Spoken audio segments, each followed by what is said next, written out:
Hi, JP Fournier of the Movie Jerks here, coming to you on day 13 of 31 Days of Horror, the month where I watch a horror film I've never seen every day leading up to Halloween. So, what do we got for day 13?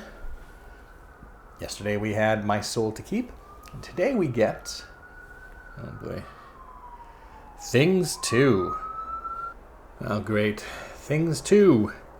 Twice the creatures, twice the terror. Fantastic. So either this is a sequel to the Anthology film that I've already done a video for, or it is a sequel to, okay, I even have it here, the worst Canadian film ever made. Things. Why do I still own this? Should I re-gift all worst films? So let's hope it's the Anthology. What do we got here? We got... an author lures a pizza delivery girl into his house and then proceeds to tell her about two of the most recent scary stories. Okay, well that sounds like it's going to be an anthology. So it's probably a sequel to the Anthology I did, which is still not perfect. But we got Things 2 on day lucky number 13. 2 years ago, I ended up reviewing the first Things anthology in my random reviews number 4. Things. Okay. Wait, oh no. Okay, I don't think that's the Canadian Things, thankfully. And even back then, I was elated that I was not going to watch the Canadians Things. And while I was happy to see Things 2 and not the Canadian Things, this still was a terrible film. The first story is about a cheating wife who sets up a murderous scheme to have her husband eaten alive by a vicious little monster. She sets a timer on the cage that will release the creature at 5:30 when her husband returns home from work, and she is away from the premises. Unfortunately, before she can leave the house, 2 burglars enter the house, tie her up and gag her, keeping her from warning them about the monster or escaping herself. I enjoyed this one the most because it is pretty much a simple story of karma. But the main reason I enjoyed the first short is because of the little monster. Look at him. He's adorable.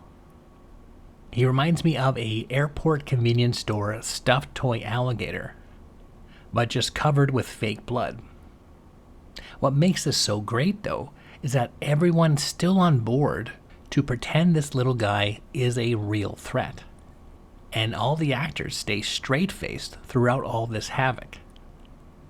Absolutely amazing.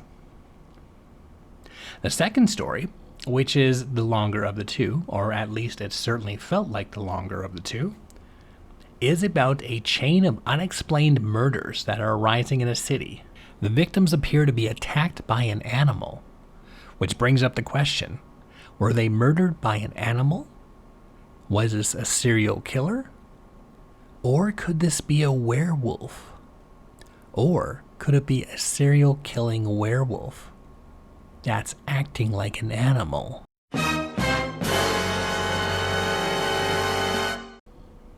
This one does feel less on the point, dragging out a lot of scenes longer than they should be, and replaying a lot of flashbacks that don't offer too much to the story. Angela, you know you're not supposed to be down here. Sorry, Daddy. The flashbacks, however, do get funnier each time they come into play.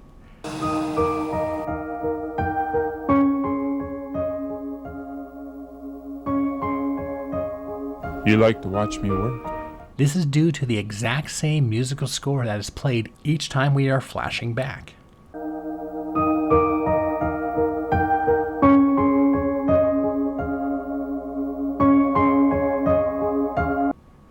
The more time it plays, the more I start laughing.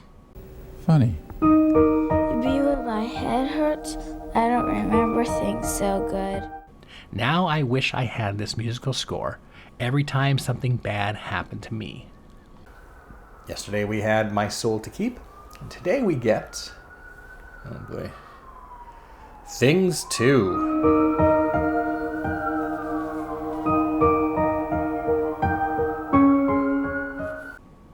story also delivers one of my favorite actors. Oh, looky, we could use this ladder. We can put someone down here, we can put someone up there, just get a fabulous group shot. Damn, I'm good. He's just going for something. It's hard to tell what, but it's also hard to look away. The film does finish with an attempt for another twist. You know, you're not nearly as clever a detective as you think you are. I have laid out all the clues and you have yet to solve the case. And heavily advertises that the reveal that's coming up is going to be an actual surprise. And it's not. There is a charm to this micro-budget filming here. The cast is enthusiastic, the dialogue is cornball and campy.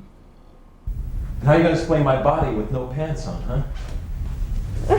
Huh? I'm sure the police will be very understanding. And it certainly will entertain a group of friends who enjoy watching schlock B-movies for a good laugh. But if you're looking for something that has substance and class, this time you can judge a film by its poster. And there you have it, day 13 of 31 Days of Horror. This time I watched Things 2. What B-movie schlock do you watch to enjoy ironically? Let us know in the comment sections. And if you're curious about other films we're watching this month, be sure to hit the subscribe button to get updates daily. And finally, for more information about the Movie Jerks, you can go to www.themoviejerks.ca.